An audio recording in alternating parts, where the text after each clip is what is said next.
मध्य प्रदेश के निवर्तमान मुख्यमंत्री शिवराज सिंह चौहान ने अगले मुख्यमंत्री के नाम पर फैसला होने से पहले एक बड़ा बयान आज दिया है। भोपाल में उन्होंने पत्रकारों से बातचीत में ये एक बड़ा बयान दिया, इसको आप ऐलान भी मान सकते हैं।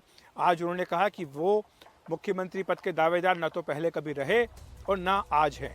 उन्होंने कहा पार्टी ने जब भी जो कहा वो उन्होंने किया है। मुझ में जितना सामर्थ्य था वो सारा झोंक कर मैंने काम किया। एक कार्यकर्ता के नाते पार्टी जो भी काम देगी वो काम मैं आगे करता रहूँगा, समर्पित भाव से पार्टी के लिए काम करता रहूँगा। फिर इसके बाद उन्होंने एक दिलचस्प बाइट और भी दी है कि मैं कल दिल्ली नहीं जाऊँगा, छिंदवाड़ा जा रहा हूँ। यानी कल वो दिल्ली नहीं आ रहे हैं, वो छिंदवाड़ा कमलनाथ की कॉन्स्टिट्यूंसी में जा रहे हैं। छिंदवाड़ा की हम 7 विधानसभा सीट नहीं जीत पाए, ये कमलनाथ का जो किला है सुरक्षित रहा है।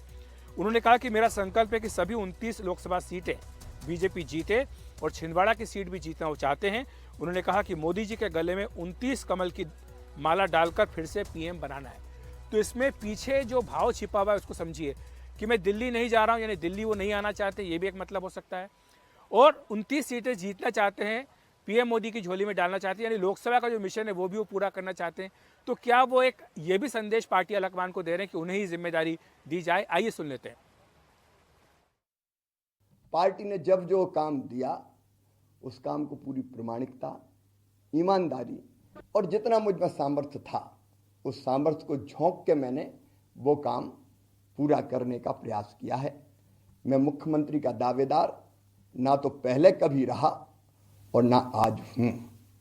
मैं एक कार्यकर्ता के नाते सदैव भारतीय जनता पार्टी मुझे जो भी काम देगी उस काम को समर्पित भाव से अपनी संपूर्ण शक्ति, क्षमता और प्रामाणिकता, ईमानदारी से सदैव करता रहूंगा। मैं दिल्ली नहीं जाऊंगा। कल मैं जा रहा हूं छिंदवाड़ा, जहां 7 विधानसभा की सीटें हम नहीं जीत पाए। मेरा एक ही संकल्प है, 29 की 29 सीटें भारतीय जनता पार्टी जीते मध्य प्रदेश में। और श्रीमान नरेंद्र मोदी जी, हमारे प्रधानमंत्री जी, जो हमारे नेता हैं, उनके गले में 29 कमल की माला डाल के संपूर्ण बहुमत यहां से भारतीय जनता पार्टी को मिले और वो फिर से भारत के प्रधानमंत्री बने। हमारे रेजिडेंट एडिटर अनुराग द्वारी हमारे साथ भोपाल से जुड़ गए इस खबर पर चर्चा करने के लिए। अनुराग, इस तरह के संकेत मिल रहे हैं कि शायद तीनों ही राज्यों में बीजेपी नए चेहरे दें, लेकिन जिस तरह से शिवराज सिंह चौहान ने कहा कि वो ना तो मुख्यमंत्री पद की दौड़ में थे ना हैं, इसका यही मतलब निकाला जाए कि शायद वो भी एक तरह से मान करके बैठे हैं कि बहुत मुश्किल है उनका दोबारा मुख्यमंत्री बनना। अखिलेश जी, संकेत आएंगे तो सबसे पहले आपके पास ही पहुंचेंगे, लेकिन चुनाव के 2 दिन बाद अनौपचारिक तौर पर मुख्यमंत्री शिवराज सिंह चौहान हम कुछ 7-8 चुनिंदा पत्रकारों से मिले थे और उस दिन भी उनकी भाव भंगिमा कुछ ऐसी ही थी कि पार्टी ने जब मुझे जो काम दिया मैंने उसको किया।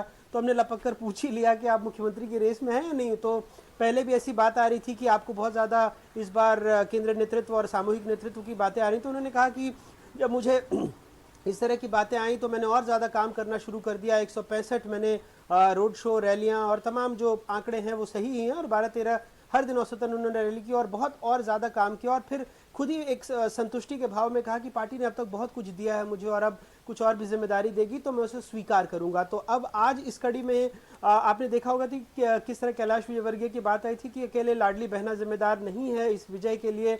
जिन राज्यों में लाडली बहना नहीं थी वहां हम क्यों जीते। और कई नेता दिल्ली की दौड़ लगा रहे हैं। वी डी शर्मा जाकर मिले हैं, बाकी के कैलाश विजयवर्गीय भी पहुंचे थे, तो बाकी के लोग भी मिल ही रहे हैं वहां पर। और ऐसे में मुख्यमंत्री का ये बयान कि मैं दिल्ली नहीं जा रहा, मेरी कोशिश ये रहेगी कि छिंदवाड़ा की सारी सीटें लड़े। पिछली दफा भी जब बीजेपी चुनाव हार गई थी तो उन्होंने अपने आप को केंद्रित कर लिया था मध्य प्रदेश में और खूब मेहनत कर रहे थे। तो इससे जोड़कर देखा जाना चाहिए।